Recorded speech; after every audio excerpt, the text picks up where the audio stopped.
All right.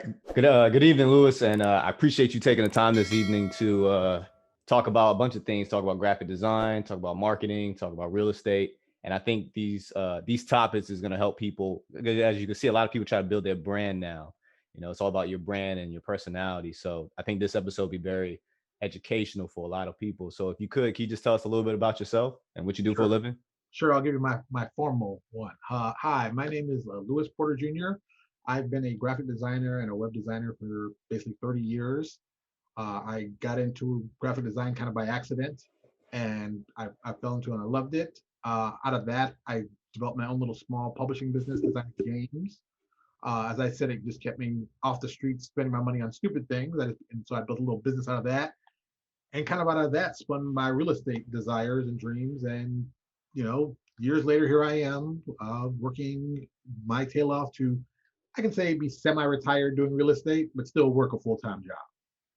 Gotcha. Okay. And so just a little bit about, you know, real estate. What got you into real estate? um Honestly, I've always wanted to have a big business. So my dream is to build a business bigger than Disney. And Oh, if you're going to do that, real estate has to be part of it. And so I kept saying, like, and I want to have a lot of little small businesses. So I'm like, okay, if I buy real estate and I buy like an apartment building, on the bottom floor I can put little small businesses, and on the top floor I can have renters, and I can have a ton of money and I can be set. And it was just that kind of simple thing. And that was always my small dream. And then I always say, back in 2004, I read Rich Dad Poor Dad, and I'm like, oh, this is incredible. You can do this. This is amazing. And the funny part was, I then read Cash Flow Quadrant, but I put the real estate stuff to the side and just really grasped on the business stuff with my small little business yes. I was running. So like the first year we did my business, we were making like $100 a month. Then the second year we went to $400 a month, and then the third year we got to $1,600 a month. And I was like, oh, this stuff works in bigger. I mean, I'm sorry, and the Rich Dad Poor Dad. So I was like, this is crazy. So I kept making money doing that and really enjoying it. And I kept having like the aspiration to do the real estate in the background, but I never really put it to the forefront. Actually, until my wife passed away from cancer in about 2014. Um, My condolences. oh, that's right. I tell people I got lucky. I married the right woman for all the right reasons. I couldn't have asked for a better wife, and she was amazing. And I got to tell people we were on the wrong side of cancer. I mean, it was brain cancer, and we didn't know at the time, but when they diagnosed this, they all knew that it wasn't going to be a positive outcome. And they did the best to comfort her the entire time. And like I said, I married the right woman, so I'm very, very happy of everything that happened, and I wouldn't change a thing. And we got our life insurance money from her, and I kept saying, like, well, what are we going to do with this money? I could buy something really quick, and it wouldn't make any sense, and we just use it and lose it. And I said, well, what can we do? And I was like, you know what? Let me get into real estate. I've always wanted to get into real estate. Let me try it. And I was really still nervous because I didn't want to blow the money on something stupid. So I said, okay, let me look on the internet to find some information I can gather for it. And then, of course, I follow on Bigger Pockets, and I start watching all their videos and reading all their stuff. And I'm like, wow. Okay. And then about a year into it, I said, okay, I'm going to try to buy my first place. And the first place I bought, which I still have, was not the best choice. It was, you know, but I'm glad I bought it. Without buying that property, I wouldn't have bought my other one. So Yes. it taught me the most important lesson. It taught me two lessons: be careful what you buy, and number two, pay attention to your property managers. And Yes. once you learn those two, it's a little bit easier. But I wouldn't have done it without the first one. Awesome. And so since we're talking a little bit about your real estate, what have you acquired so far? Right now, I have well, I'm house hacking my house I live in. I have four investment properties. Two of them, yeah, two of them are two ones, and two of them are three ones. I primarily buy now. I currently buy in Tallahassee, Florida. I'm down in South Florida, right outside of Fort Lauderdale. Oh, And okay. um, Tallahassee, big college town. FSU's there. Uh, Florida A&M is there. Tallahassee Community College. So it's roughly about 60,000 students are there, Yes. so they need rentals everywhere. So, and it's compared to South Florida, it's relatively cheap. Like you can pick up the second to last house I picked up was a 3-2, 912 square feet for $70,000, and it's cash flowing at 875 a month. So, it's nice. There's lots of inexpensive properties. There's lots of two ones and three ones you can pick up. Old property that are in good shape, so you can do pretty well. So That's been Any my crazy focus. stories about any college kids? I know that's some people's concern is buying properties near colleges and the kids tearing it up. Well, it's funny. I've heard that from a lot of people, but I've gotten kind of lucky. I kind of structure my houses in a very unusual way. Being a single dad, I always think about single parents because I know a lot of single mothers who have two children and they need a house. So I always kind of present the house in like my place in two ways. The first way, it's like, oh, it's a lovely place for a single parent with one or two children, and usually people are like, oh, okay, and the price is reasonable. And it's 3 bedrooms, 1 bath. That's okay. It's a nice starter home. So I'll get you, I'll say to the next level. You get to a real bigger house, and you can be happy with 4 bedroom, 2 bath. But this is a nice little starter home. But the other way I flip it is I tell people, oh, this is a great house. If you're a single person, if you're a single couple, it's it's 2 bedrooms and an office. Okay. And it's like, and the people are like, "Ooh, an office," and they don't think it was a third bedroom. It's like, no, it's your private office. If you're a graphic designer, or if you're, well, now I didn't realize we'd be doing COVID here 7 months later. If you're trapped at home, it's great. And so people have kind of like used that, and it's worked for me. And I've told people about using it, and they've used it themselves, and it seems to be, I would say, it's a nice trick. It's not a 3 bedroom. It's a 2 bedroom with an office. I like that. I like that twist to it. I guess especially with these circumstances, that's more attractive than it was probably a year ago. Because they were Yeah, like, "Oh, I want the bedrooms. I don't want to, I don't need the office." I mean, if I got one, I got one, but right. definitely now. So, what made you say? What happened with your first investment? Why you said it wasn't the best deal? Well, the first investment I bought, it's a Riviera Beach, Florida, which Riviera Beach is a little bit of a rough area. Now, when I say rough area, I always tell people I spent my formative years in Baltimore, Maryland during like the 80s and 90s. So Hmm. the joke is, have you seen The Wire? They're like, yeah. I'm like, yeah, that's all true. That's actually how it was in Baltimore at one point. So it's kind of rough, but no big deal for me. I'm like, hey, I've seen it, no big deal. Riviera Beach is like a step down from that. Okay. And I didn't know that going into it. So I found a lovely house on like a C neighborhood, and it looked like you could see there was some gentrification starting. And I was like, oh, Okay. okay, this might be, I can get on the bottom floor. So I found this house. The original price of the house was 125,000, and I said, well, I'm gonna put an offer in for 110, and I'm like, they probably will want me to go. They took the offer at 110. They're like, Nice. yes, and I was like, I gave them too much. I should have paid attention to bigger pockets. They're like, always go low. And I was like, no, I can't. I gotta, yeah. So I learned that, you learn the stuff as you do it. So that was pretty, I was like, okay, but it was all done. They revamped everything. It was a nice 2-1. I had my first official property. I was like, I'm so proud. I finally did it. Then 2 weeks after we bought it, the septic tank that they connected the septic line to the city. We had to remove Hmm. the septic tank. They didn't tell us that. That was about 5 grand I needed for that. Then there were some other issues that popped up. Oh, we need you to build a driveway since there's no driveway. I'm like, well, why don't you? Well, the city wants you to build a driveway, and that's going to cost you about $3,000.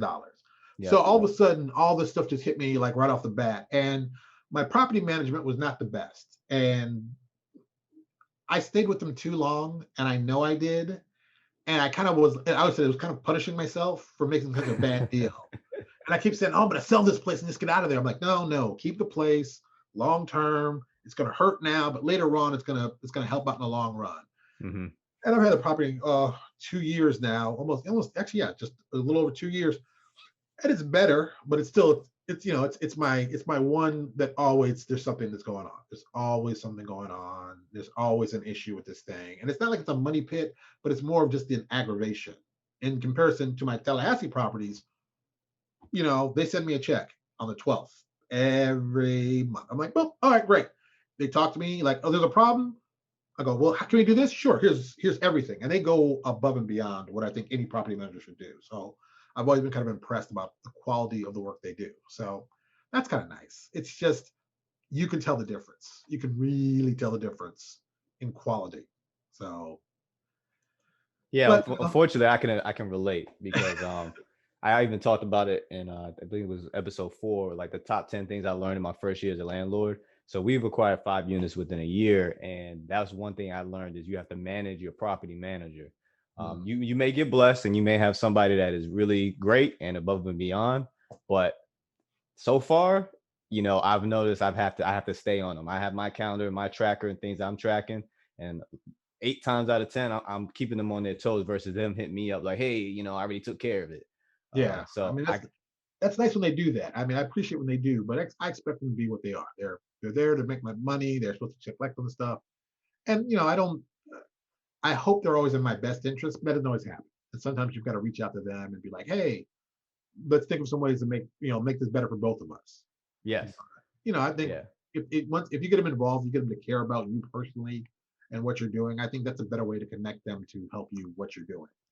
Do you think it's because of the area they kind of cared less? You said No, since it was kind of I just think people, I mean, this sounds bad, but it's true. If you can get away with sliding, like, I'm only gonna do half the work, you're gonna slide. I mean, he's all the way down there, I'm all the way up here.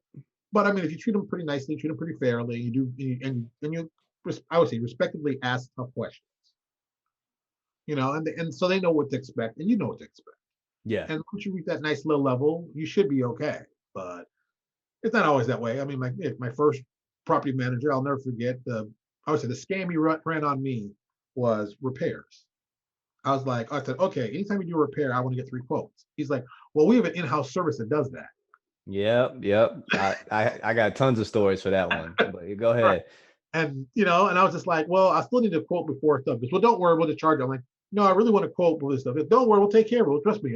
There was always a problem. And then me and the actual guy who did the repairs, I was not a big fan of the work he did. And I mean, this property was an hour away from me, so I could go up and see the work. But I mean, it was always just something with him. He didn't give me the confidence that he knew what he was doing. Yep. And they always backed his play over mine. And I'm like, look, I'm paying for this. He's not. And if you can't give me a quote on something, then we have a problem. And that became a real big problem. And then when I finally just got rid of him, I was just like, you know what? This is the problem. I'll never use you again. I'm not going to badmouth you. I just know I won't mess with you anymore. You're not going to be good for me. Good luck in your future. Goodbye. And that's kind of how you have to like portray it. It is. It was my fault. I should have taken it more serious. I actually But got fired from my property manager. He fired me oh, because we were calling him out on a lot of his stuff, and that was one of those things. Is he sent his guy out there, and his guy would charge $1,200 for a job that was really probably cost $500, right, $600. And so, one thing that I try to promote is like for landlords, you don't have to be the subject matter expert on something, but at least have an idea of what something is supposed to cost and how to do it, because they'll just tell you anything. I right. tell them about the resurfacing the cabinets, and he told me I need to demolish them all. I'm like, no, and we got somebody else, and he actually resurfaced the cabinets. Yeah, I think it's always best if you can have. I mean, like for my place is actually in Tallahassee. There's an agent I work with up there. Now, my agent was the guy who got my property manager, and my appraisal guys. Everybody's gone through this agent, and everybody seems to work well together. That's just great. It's like if I have to check on one, I can have one check on the other one, and it's like there's never a real problem. It's usually very, very like perfectly what they say it's going to be, which I like a lot. They tell me, oh, this thing's going to take 4 days. It takes 4 days. Maybe there's a day for something, but it's never like 6 weeks. Mm-hmm. I think if you're just honest with them and they're honest with you, you can build a good relationship. But it's like if I'm giving you money every month, let's work together. I might have some more money for you you don't even know about. Some Yeah. other stuff I might want to charge you. So I just think if you find a good property manager, you just gotta keep them, gotta keep them close. Yes. Yeah, I would. What made you want to house hack? What was your mindset when you decided to house hack? And what type of property are you house hacking currently? My house I had initially with my wife, it's a 4-2, and it was just myself and my son at one point, and it just became just too big for us. It's just like this is silly. It's just he's 10, I'm 50, and we've got 2 other bedrooms. So I just said, you know what? Let me see if I can rent these other 2 bedrooms out, and we can at least get my mortgage down. And funny enough, what we charged basically covered the mortgage on the first investment. So I was like, okay, great. I use the house hack to pay for the first investment, and whatever comes with the first investment is money, which actually helped me out more than I can imagine. Because if we didn't have that, I would have been under. I've been totally under because of all the issues that came with the first place. So we've been able to use that to pay for that. And now the first place is now making money finally. And then from there, it was just like, okay, we got the first investment. Let's go for the second investment. And the second investment was kind of, I had a bunch of cash. I can't remember how I even got all this cash for some weird reason. I had all this money and I bought the place with cash. I then refinanced out. That's right, I got a HELOC. That's why. I got my HELOC. I was like, why did I think I was I funny? I got was all this cash. like, I yeah, I don't couldn't remember remember. how. Yeah, I was Yeah, like, that's right, HELOC. That's okay. how. So I got myself a HELOC, bought the property, cash refied it out, got all my money back out. And I was like, this is the greatest thing ever. How do people, I was like, this is amazing. And then I bought my next place, put the money down, and I was like, okay, I'm not gonna try to cash refi out. I'm just gonna keep it steady. And then I bought another place, my number 4, and that was seller finance. Okay. And I now that I've found seller financing, I'm trying to do every deal seller finance. I don't want to go to any banks. I don't want to get a loan. Let's find a way. Let's find a way that we can talk and we can meet in the middle about how we can do a good deal that works for both of us. Yeah. I like that. And so for those that don't know, a HELOC is a home equity line of credit. So that's pretty much when you take the equity out of your home. Most people use that and they end up buying like another car with it. Yeah. Real estate investors, what we do is we take the equity and we buy another property with it. So then so on and so forth. That's how people are able to amass properties so quickly because they're just taking equity out of homes that they own and then buying more. Seller financing, usually it's a house that is already owned out in full by somebody, and they pretty much they are the bank. You mortgage through them and pay them monthly, and they make an interest. Those are for people that definitely just don't want to deal with the property anymore. They just want to check. It's pretty simple. And then Right. it is it's very simple for them. I'll probably do that once I decide to retire. And Oh, it's brilliant. Especially on the buying side too. It's like we got very even on the buying side, I yeah love it. It's way simpler. yeah, we found a property. I mean, the property we just found was $50,000. She wanted $10,000 down, and I'm like, okay. I'm like, I could do that. She's like, well, how much you want? How much you do payments? And I was like, how about $400 a month? I just pulled it out of the air. I didn't even know. I was like, she's like, okay, great.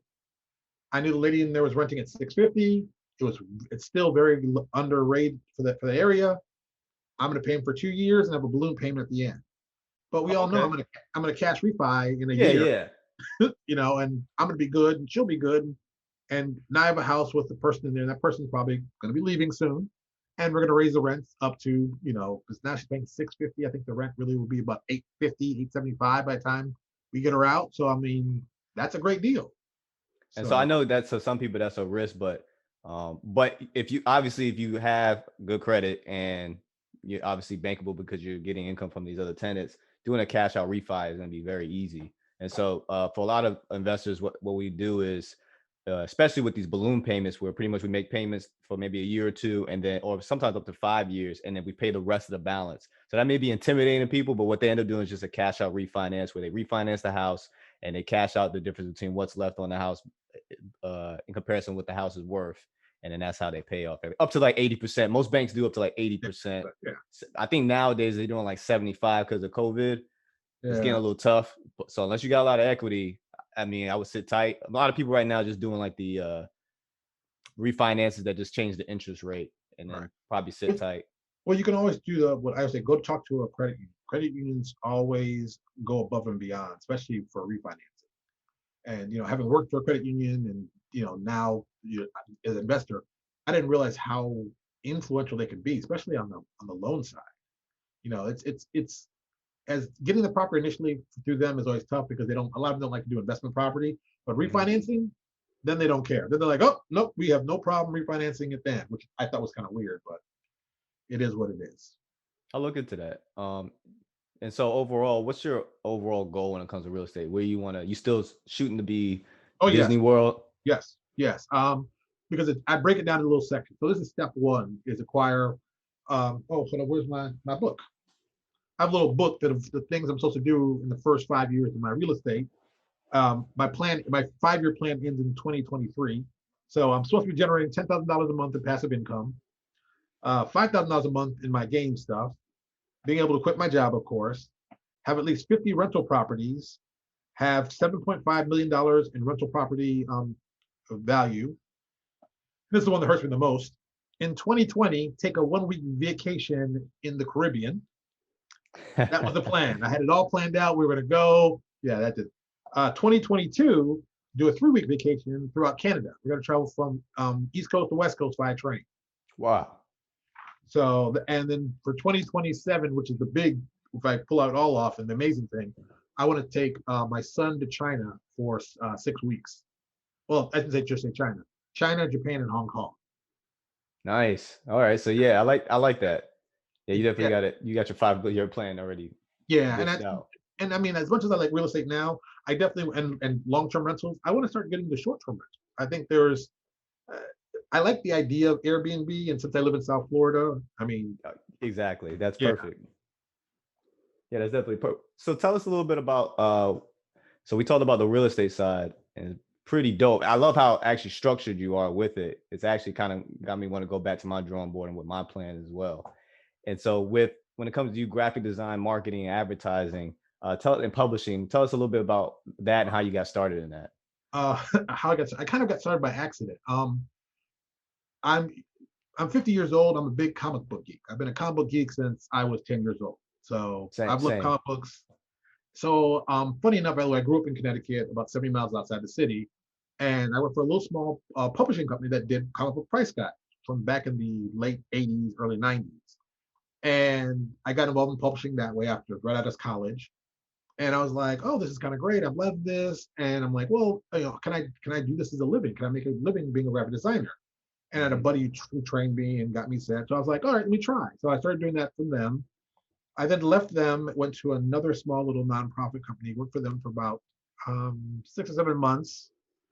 Then futzed around for a little bit, couldn't find anything really permanent. Then I moved to Baltimore for a little bit with my brother, who's already there for the second time. Did a lot of freelance work, got just a lot of freelance gigs all over DC and Baltimore, and just learning more, which was great. And then I did, like I said, the worst decision of my life. I moved to Indianapolis. I'm not a big fan of Indianapolis, even though I was born in Chicago. I'm not a big fan of the Midwest. I'm an East Coast boy all the way.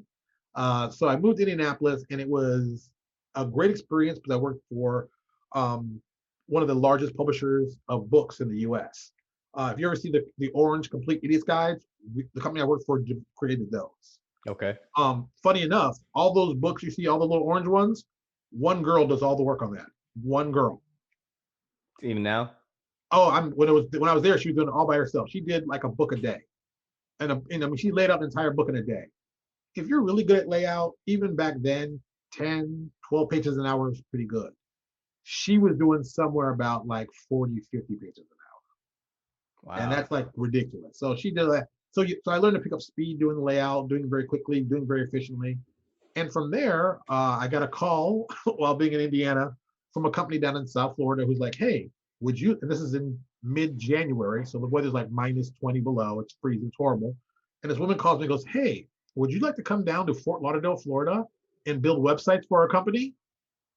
Absolutely. Yes. Absolutely. And with a week later, I was on the plane down in Fort Lauderdale. I was 29 years old. I'm like, I'm living the best life ever. I can't get any better than this. So I did that. I worked at that company for a little bit. Then I moved to a video game company where I was doing layout and web design for them for about 2 years. And then I got a full-time gig working for Burdines, which was a Florida division of Federated Department Stores, which Macy's used to own. And while there, I was in charge of special projects, and I developed doing web design out of that. And when Macy's back in that was 2004 decided to go really big on the internet, they're like, okay, Lewis, you're going to be in charge of designing our website. And I'm like, I'm only one guy. They're like, that's all right. We know you can do it. So I'm building the website for Macy's that they use to run the original website. Yes. So did that, got a bunch of awards, and I'm like, whatever, just make sure my check is right. That's all I care about. Did that for a little bit. Then I went freelance again for like 2 or 3 years during the whole big recession of yeah. I quit in 2006, and then didn't like work back full time to 2009. I worked for the Seminole Tribe of Florida, working for one of their nonprofits, doing web design for them. Did that for 3 years, left them, worked for a credit union for 5 years doing their stuff. At the end of the 5 years, I went back to my old job with the Seminole Tribe, and I've been with them ever since. What are some tips that you would like to provide people when it comes to building their website? Because now you have Wix, you have WordPress, Oh yeah, GoDaddy. so if you don't want to pay someone like me, I mean, I tell people it's great you want to use me. I appreciate that. You don't want to hire me. I'm way too expensive. There's tons of ways you can do free. I mean, WordPress is probably the best usable website you can get. Anybody uses WordPress. It's very, very common. It's a great content management system, CMS as they call it. it's a great system, but it can be a little daunting. If anybody wants to start, I say try Wix. Wix is a great little site. Everything is done for you. They've got tons of stuff that's already pre-made. You can't really damage it too much. And most people do it like that. I think that's the best way possible. It'll save you a lot of money, saves you a lot of time. And honestly, it's easy. It's easy. If you hire somebody like me, it's a long process. It's a long, painful process. And realistically, I tell people, hiring somebody like me to develop a website from the ground up, the first words I'm going to tell you is like, okay, here's what's probably going to cost you. It's going to be a $10,000 down payment, and then I'm probably going to need another $20,000 from you. And they all make the face like, are you crazy? I'm like, yes, that's why you don't hire me. You go do Wix and stuff like that. You save a lot of money. That's what they're for. I'm a specialist. I build very, very intricate stuff. Anything that can be done that you need, you don't need me. So why do you cost so much? Because the old joke, I've learned in 30 years how to do stuff that would take normal people 4 hours, takes me about 4 minutes. Okay. So it's like, I've built, laid out, done so many things in 30 years. And a lot of techniques that they teach kids now in school, like my favorite running joke is most kids who've done publishing have never actually been to the press to actually see the product on press. And when I was doing it early days, you had to go to the press. You had to go there. You had to go to the actual mechanicals. You had to know how to separate. You had to do like everything hand on yourself. And now so much stuff is done behind the scenes automatically. People don't understand the process that it takes to do that. So if there's a problem, they don't know how to fix it quickly. And problems pop up for all kinds of reasons. And it's usually, obviously it's basic stuff, but they don't know because they don't know.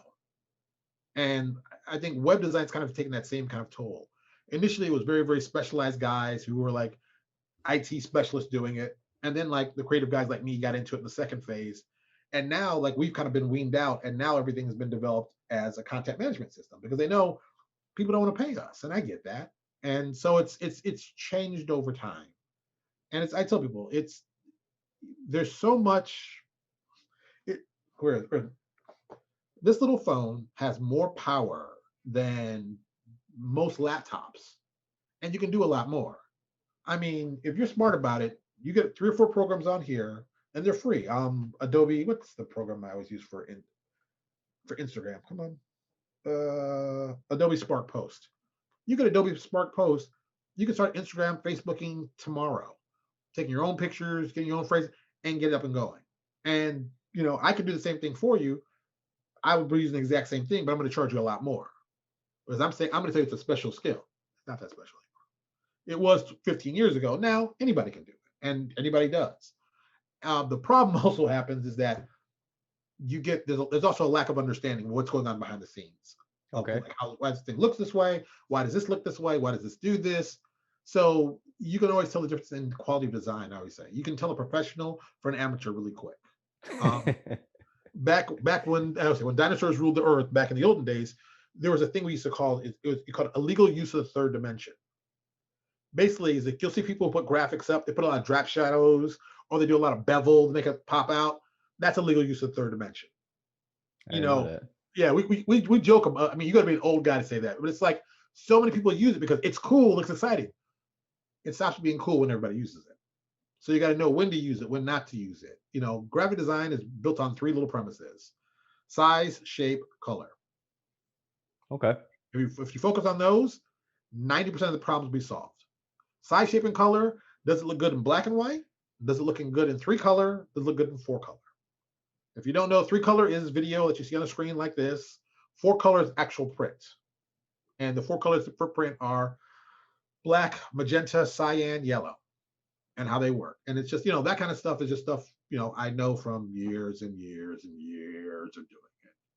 But it's not like you can't learn it. There's a great book. I know it's in my bookshelf. If I can see it, I can reach it. There's a great book I tell everybody, if you're serious about trying to be a better graphic designer or you want to learn something, it's called the Non-Designer's Graphic Design Book. I think it's on its 5th or 6th edition. The writer's name is Robin Williams, not the former actor, but just this graphic designer. That book is probably the best book you can pick up on design work. You read that book cover to cover, you can probably go get a job in design after reading that book and understanding it. It's that kind of good book. And it's not, the book's like this thin. It's not a thick book. It's pretty simple. It's very easy. I read it. I now read it like once a year just to reminisce back, but it's a great book. It's a great book for understanding what graphic design is, what design is, and how you can implement it. And so how do you mix the graphic design or the web design into the marketing and advertising piece? I think when you really understand what marketing is, my job as a marketer is to convince you that you like something before you even know it. But 90% of the time, you don't know what it is till you get it. Like, okay, so great marketing.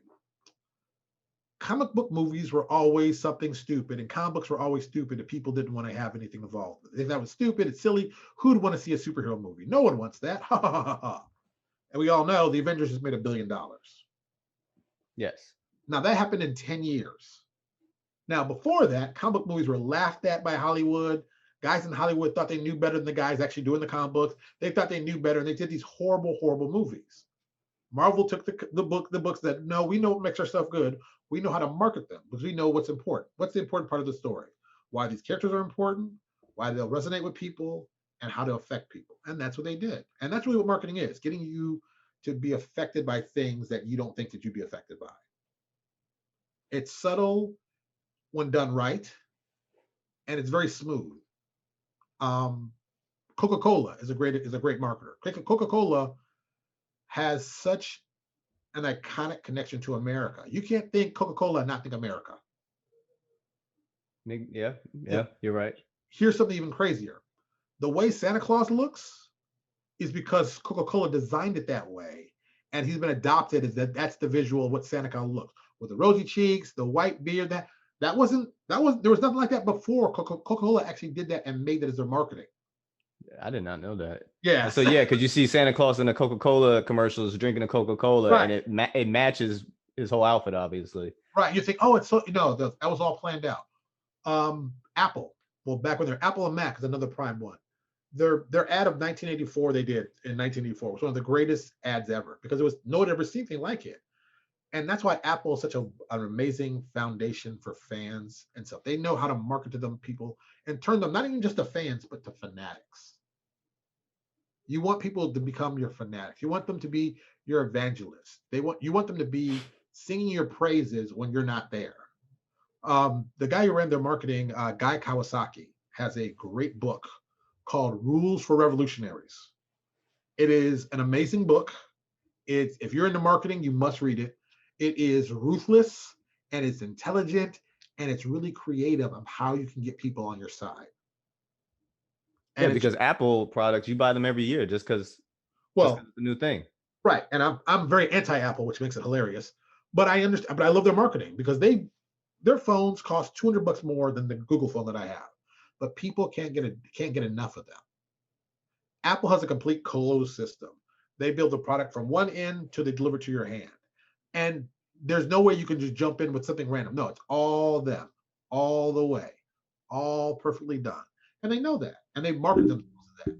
The other part they market is to be different, be unique, be creative, have Apple. And they've always done that. And people in the creative field, because at one point, you could only be a graphic designer on a Mac because that's all Macs were the ones that did that. Then IBM came in later. Like me, I'm an IBM guy. So it's so different now. And how they brilliantly did it, that kind of marketing is a skill that has to be learned. And most people don't think about marketing. They think like advertising marketing. It's a very subtle art to convince you on things that you didn't think were right. The closest thing I can think for marketing would be, and take this for what this is, but it's the best way I can think of it.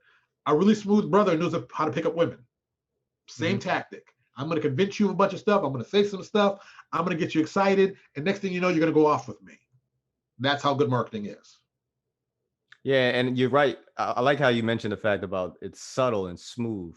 And you didn't know you wanted it until you saw it. Right. And I think that's an actual art. I don't think you could just go in there and just say, hey, here's my thing and here's a 20% discount. Right. And people forget. If anyone ever gets a chance, there's a great video online. This is more about graphic design because people have better understanding. It's called Designing a Stop Sign. Google it on YouTube, Designing a Stop Sign. And it's really just a very simple 5-minute, 6-minute video of this guy designing a stop sign. And he makes the first design, tells them what he wants, and then you get the input after people trying to add on to it. And then you understand what it's like to be a graphic designer and marketing. People always want to add stuff. We always say less is more. Don't Okay. add stuff, subtract stuff. What can you subtract from to make it even more awesome? What makes That more? seems hard when you have to put it in such small sentences. Yeah, that's well. What's Just do Nike? it. Nike, let's do it. Nike, just do it. What does that mean? But everybody understands it. Let's do it.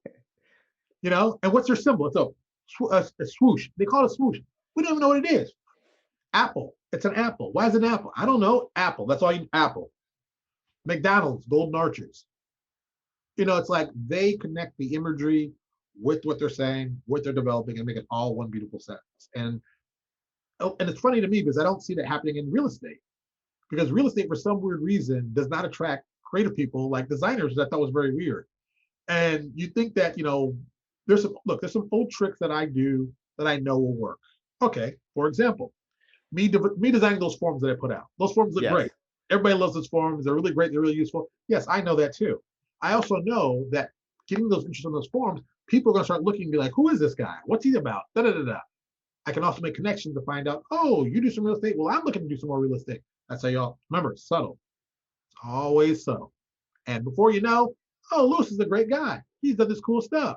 People talk about Yes, it's true. I mean, case in point, how you and I are talking now. you. Right. It's like you saw it and you're like, who is this guy? I got to know more about him. Congratulations. That's Marketing 101. Thank you very much. Thank you very much.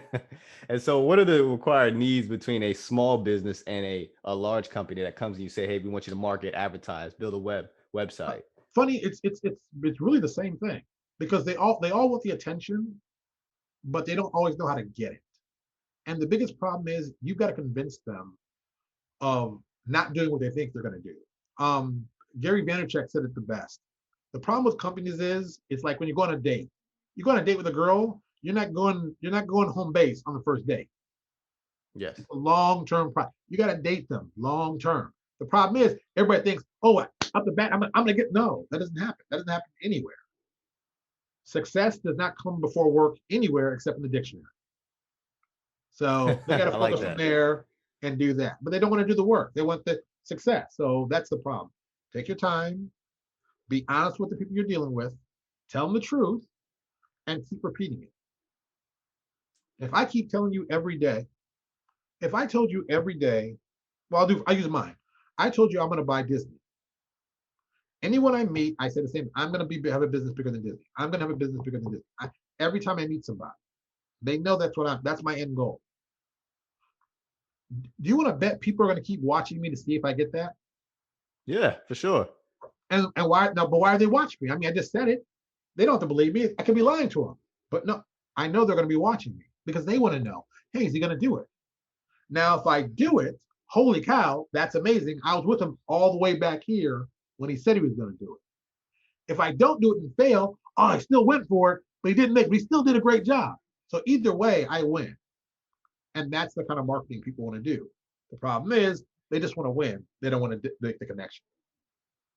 Yes, and yeah, and it has to be organic. And like you said, people love a story, and so they like to see that where they may think, even if they don't believe you, like, oh, Disney bigger than Disney, there's no way. It still piqued their interest. Oh, right. Let me see how far this guy gets. And so I like that. I like how you're kind of always thinking one step ahead, and you are ambitious, but at the same time, you have the ability to hook people. Right.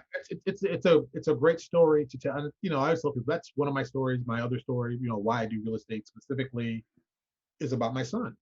I do real estate because I met the perfect woman for me. We dated, we got married.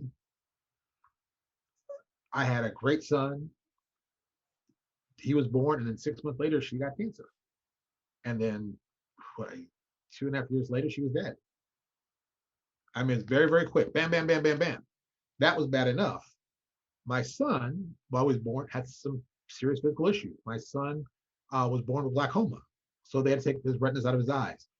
His eyes cause so much pressure, he's lost his sight in his right eye. And he's losing his sight in his left. So my son's been virtually blind since he's been 3 years old. So we've got to learn Braille. My son also suffers from having seizures. He has a cerebral palsy on the left side of his body. It's kind of weak, but it's not like horrible. But he needs, he walks with a blind man's cane. He's learning Braille. I mean, but that with that being said, he's inquisitive. He asks every question in the world. Good Lord. And he's out there friendly and he's nice. And I know I'm not always going to be there.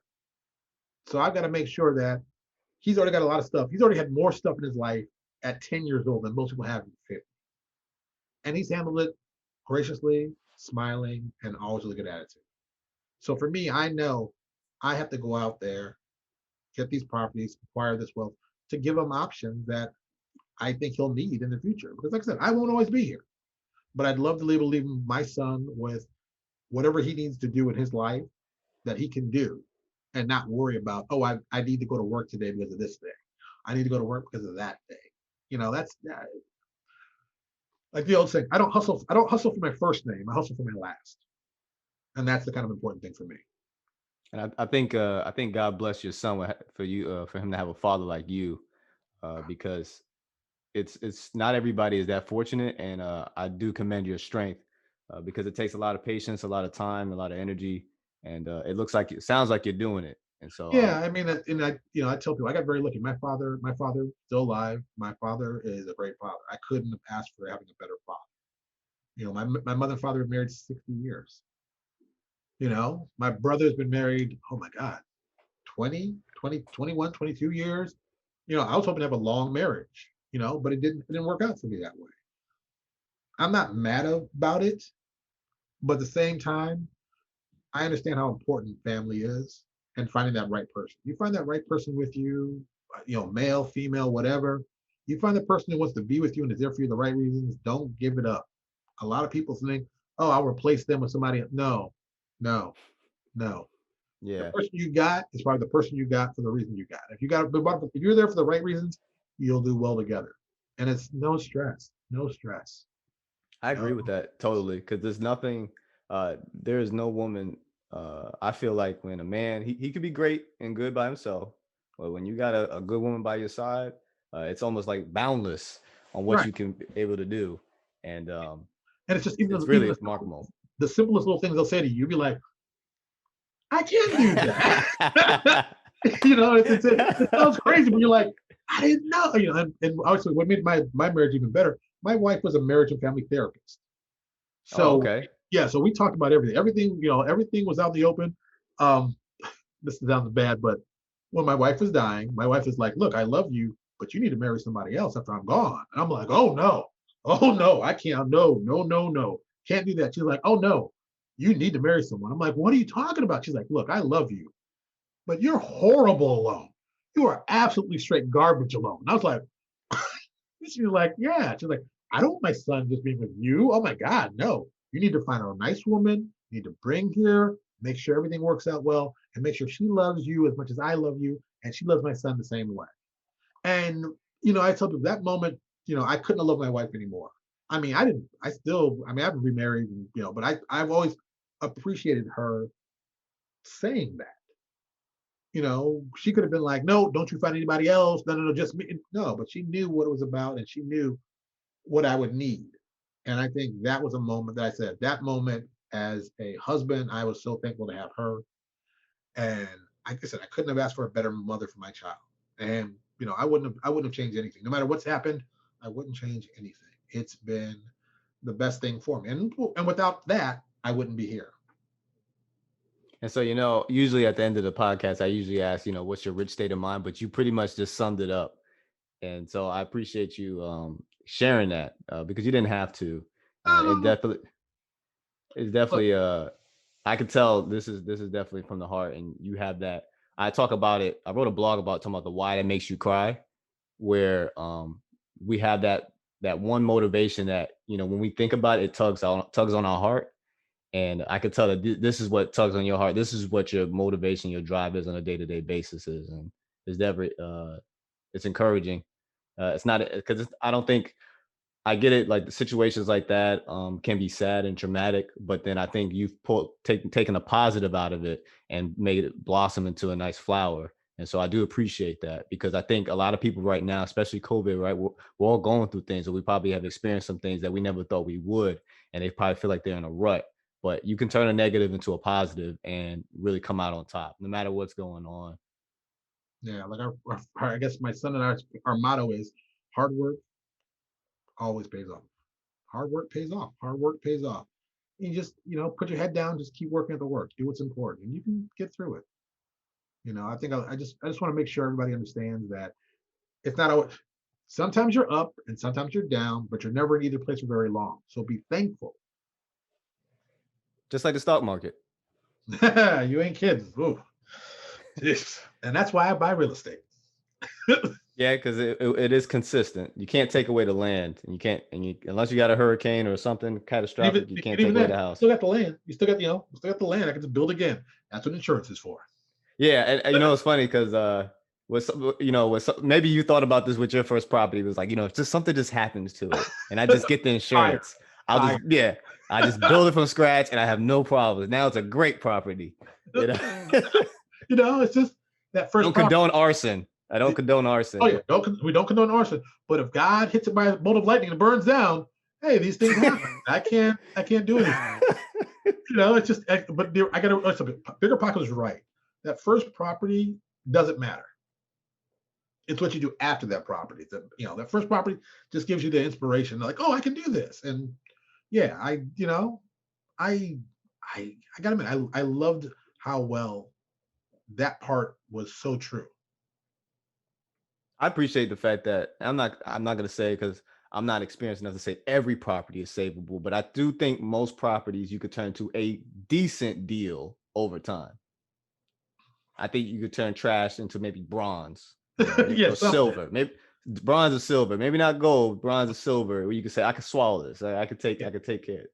But also, I think if you buy, like, I'm a fan of a group called Charm City Investors out of Baltimore, and they're buying blocks now. Still young husband, wife, I think they're not even 30 yet.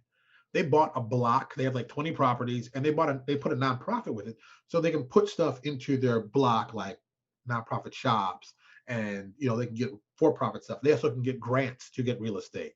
And I thought that was kind of a smart little idea. And I think that's the next step that, me, African-American male, I think that I have to do things that are different than what my parents did and are radically crazy, because I want to buy a block. I want to have, like I said, I want to have stores in there, but I want the stores to be small businesses for people of color that want to go be able to shop there. Like someone who's a young kid, who's, black, brown, don't care, wants to start something out. Boom, come over here. I got a space for you. I'll put you up. We'll see what you can do. We'll see how you can help you out. Because when you help people out like that, they don't forget. People don't forget. People know that guy helped me out when I was in a bad situation. He didn't even have to. He did. And people respect that. And I think people will remember that. I think that's important, and just important to do, to help people. There's nothing wrong with helping. No, I think actually that's what we should be doing as we're coming up, is helping, sharing information. There's so many little things that a lot of people that I associate with that don't know, and they're trying to do things similar to what I'm doing, like affiliate marketing. There's a lot of people that don't know about what affiliate marketing is. Every time you click on somebody's website and you click on an ad, you're giving them money. And we don't know that. I don't think that's very common knowledge yet, even though affiliate marketing has been out for decades now. A couple decades or so, maybe more. Yeah, probably. Well, since Amazon really got big, so at least 10 solid good years. And so there's so many different ways now. And I still believe that your craft is still needed. Like, I know you say like go to Wix and WordPress, but I always tell people, look, anybody can be creative. Being creative is a muscle. You just gotta. Here's the answer. You want to figure out. You want to know how to be creative. What the actual definition of how to be creative is. Here it is. Here's my secret. And this is the same thing as everybody else together. Put two things together that you wouldn't think would work together. And if you can't think what that means, it's like this: Reese's peanut butter cups, chocolate, peanut butter. They don't sound like they belong together, but how fantastic they are together. I'll give you a geeky version. I don't know if you follow Final Fantasy with video games. Oh, me? Oh, I wouldn't know anything about video games. I didn't want to say like, hey, Final Fantasy, and you may not know, but the glasses were not enough. The glasses were not enough. Okay. So Final Fantasy and Disney, right? Kingdom Hearts. Right. Didn't know I wanted that. And then I loved it. Right. And that's what real creativity is, taking things you don't think would work together. A buddy of mine owns a store down here. He did something that at the moment he said it, I said, that's the dumbest idea I've ever heard. He has a large comic book store. It's like 10,000 square feet. And he put a gallery upstairs in his comic book store, an art gallery. And I'm like, what are you, some kind of idiot? Why would you put an art gallery? Just like, he goes, that's going to bring in a totally different type of clientele. People that would never come to the shop are going to come to that shop or something. I'm like, you're so stupid. You don't even know what you're talking about. Now, this guy had built a business from scratch to a multi-million-dollar business. And I've known him 20 years. And even today, I'm so like, I can't believe I was that stupid and naive to say something that stupid. And of course, it's made him a ton of money. And it has brought in people he never thought would be in. He has openings every month, or every month, on just cool things you can't find around. And I was like, that's brilliant. That's how you do it. You know? You did just make it sound simple. You did just make it sound simple. It is. It's that simple because it's so simple it doesn't make sense. Yeah, because it's like, no, there's no way that'll work. But you ever heard that? It's just so crazy, this might work. Well, my favorite line, if you want to meet a cute girl, you always assume, oh, she's got a boyfriend. No, those girls usually don't have boyfriends because everybody's saying she probably got a boyfriend. So go over and talk to her. Say hi. And I was like, oh, I got a cute girlfriend. Yeah, that's works for everybody. Everybody assumes somebody's doing something. Like, no, it's simple. I like that. Yeah, so I like the fact that because I like to talk about, it's not just real estate, but I also like to talk about how people can find other ways to be able to either build their brand, build their business, and different ways to just make passive income, because you don't have to, like, I blog, but obviously that's not my primary income. I'm in the military. So a lot of things, putting it together, because it's hard to see it like in a big picture, like on a spreadsheet or on a wall. We always just think about, okay, I got to build this website. Yeah, this is daunting. And then how do I advertise myself? That's another little big thing. So I think you kind of made it very simple. Hey, use something like Wix or WordPress, put a little time into it. Think about what, massage it a bit. You don't have to build a relationship. If you want to do the easy way, go backwards. Start where you want to be and just walk backwards. It's an old writer's trick. What do you mean by that? Like, okay, a buddy of mine is a writer, would always tell you, the problem with writing is when people write, they usually write forward. Like, I'm going to go this spot, and then the end of the story. And people always ask, well, how do you know that you don't get trapped at the end of the story? That's why you start at the end and work your way backwards. It's much easier. If you know where you're going, it's easy to get there. If you don't know where you're going, you don't know where you're going to end up. If you want to make a lot of money, you start, okay, I want to make a lot of money. On the web. Okay, we'll do that on the web. All right, so I'm gonna need affiliate links. All right, so I need affiliate links. Okay, what places should I get affiliate links? Well, Amazon would be a good place. All right, well, I know that. Okay, well, then these links will be on my website, right? All right, need to be on my website. Okay, great. It just work from the end backwards. It's much easier and much simpler. If you want to do affiliate links, all right. So suppose your brand is men's hair products. Okay. You want to do advertising, but you're like, I don't know. I want to do a blog. How big do you want it to be? Do you want to be a big service where people can come in? Well, fine. If you want to make it a big service, I'll make this big hair club service, and all we're going to do is talk about men's hair care products. Well, then take one step back. All right, well, the one step back would be, well, how are you going to make these products? How do these products get made? Who makes these products? Who's involved with them? Okay, take another step back. Who's the people who are using these products? What do they do? What do they look like? What are they looking for in their products? And then you take one more step back to yourself. Why do you want to use these products? And then you just go back forward. Oh, people want to use them because they're looking for this. We want to use all natural stuff because we thought over here that this kind of stuff, and here's the company that makes it. Just work it backwards. Always work backwards. It's much easier. And then now you put an affiliate marketing that is geared towards men's hair products or haircut products on your page. So your conversion rate is a whole lot better because you are marketing to things that coincide with what you are talking about. But you're also being laser focused too, because the end product, you know what the end's going to be. So you got the big old funnel at the end, you're going to get all this stuff, but it keeps getting narrow as you get closer to the end of it. So at the end, you're looking for men's products, hair products for this type of person and like you. Except, I mean, look, it's all tricks. It's all tricks. It's like magic tricks. That's all we do. That's all marketing is. And if you're ever confused and you're not sure something looks good, put a baby in it.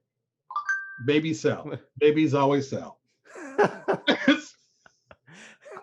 You think I'm joking, but I'm serious. Babies always sell. So baby in a diaper is my banner ad. I've told my boss that. My boss is like, when I'm trying to manipulate you, I'm gonna put a baby in there.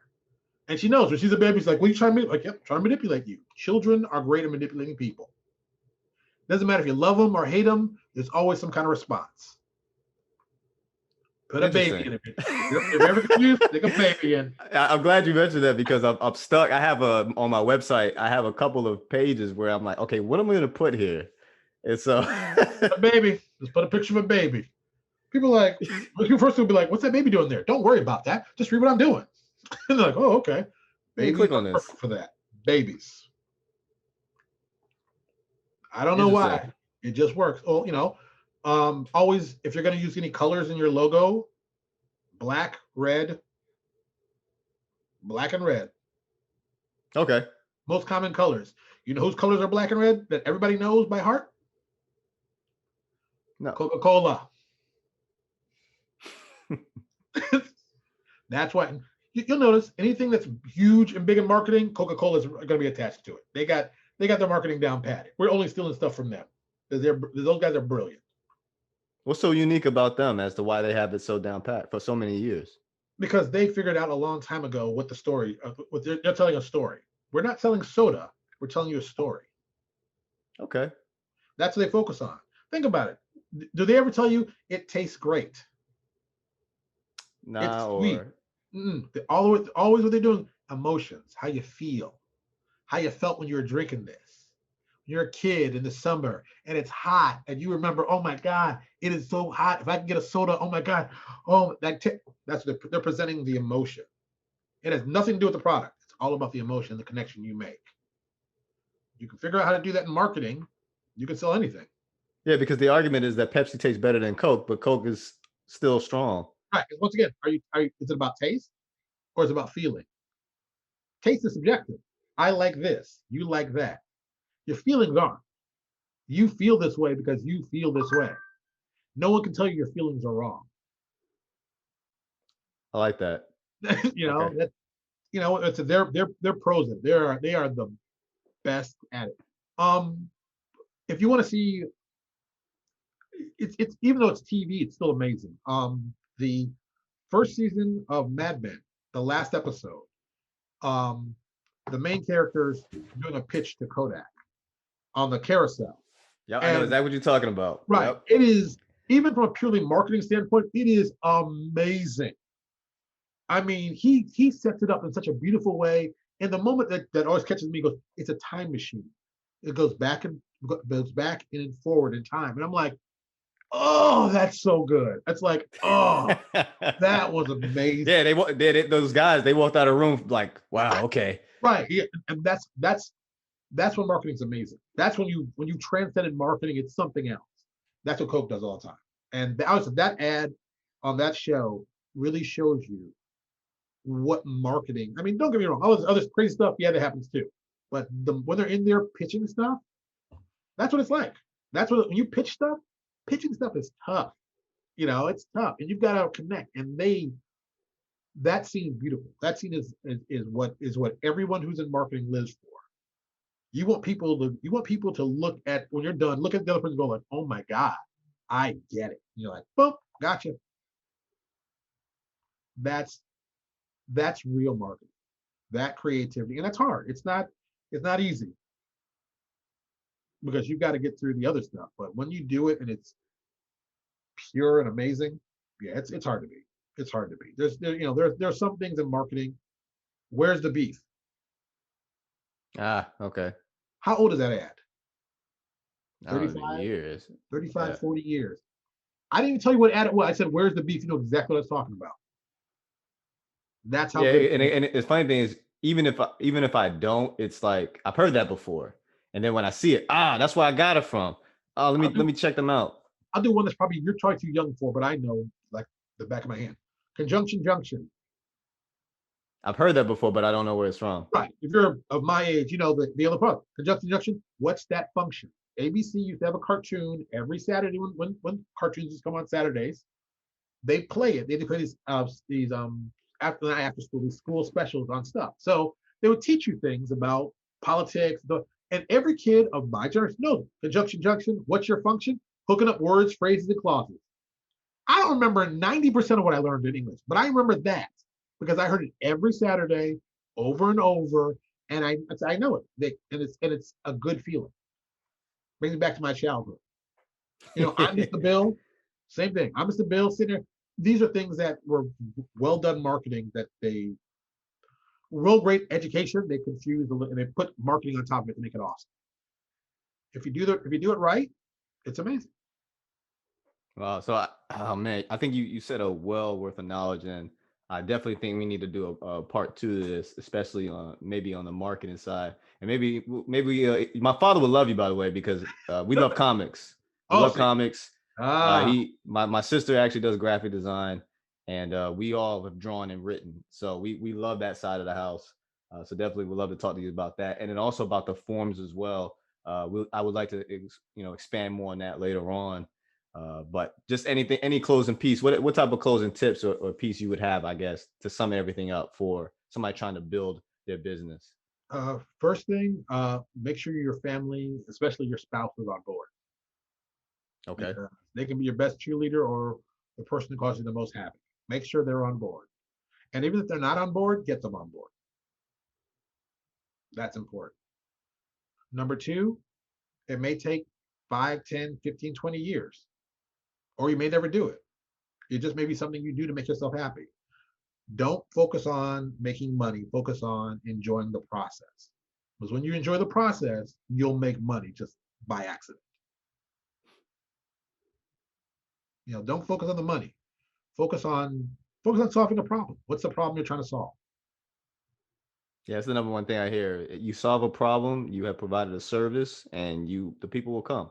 Yeah, because everybody has the same problem. Everybody's got the same problems. Shakespeare was right. There's only 38 stories to be told.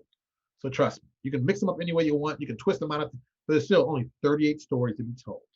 So just figure out a way to tell your story to help somebody else's problem. You'll be good. Well, wow. Well, I appreciate you taking the time explaining all of this. I think this is definitely a great episode that people are probably gonna be playing back on because and you made it sound simple. It's not daunting, right? And I think to a lot of people it's like Chinese or it's the greatest secret. So thank you for that simplifying it and breaking it down. I really appreciate you doing that. People do it for me all the time. I say, talk to me like I'm a third grader. I don't feel embarrassed. That's that makes it easy. Well, you can't explain it to a third grade, then you don't know it well enough. So, make it simple. Okay. Gotcha. Then that makes a lot of sense. All right, we're gonna wrap it up.